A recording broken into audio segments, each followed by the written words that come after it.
Mobile phone addiction কমানোর জন্য একটি উপায় হতে পারে মোবাইল ফোন ব্যবহার করে বন্ধ করে দেওয়া। কিন্তু এটা বাস্তবসম্মত না। কারণ তোমাদের অনলাইনে ক্লাস করা লাগে। YouTube এ বিভিন্ন মোটিভেশনাল ভিডিও দেখা লাগে। তাছাড়া তোমাদের স্যার ম্যাডামদের সাথে যোগাযোগ রাখা লাগে। তো ফোন একেবারে বন্ধ করে দেওয়া এটা বাস্তবসম্মত না। তো সেক্ষেত্রে তুমি যা করতে পারো তা হচ্ছে তুমি একটা রুটিন সেট করতে পারো যে আমি দিনের এই নির্দিষ্ট সময়ের পর আর মোবাইল ফোনটা ব্যবহার করব না।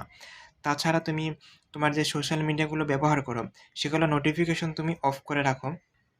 তুমি যে সময়ে মোবাইল ফোন ব্যবহার করতে হয় সেই টাইমটুকুতে তুমি তোমার পরিবারকে দাও বা তুমি বাইরে খেলতে যাও। আর ফেসবুকে কম পোস্ট করবা। কারণ কোনো একটা কিছু ফেসবুকে পোস্ট করলে হয় কি মনের মধ্যে একটা আকাঙ্ক্ষা থাকে যে কে আমার পোস্টে রিয়েক্ট করলো, কে লাভ রিয়েক্ট, কে কমেন্ট করলো, তো এসব কিছু। তো ফেসবুকে পোস্ট করা একটু কমিয়ে দাও।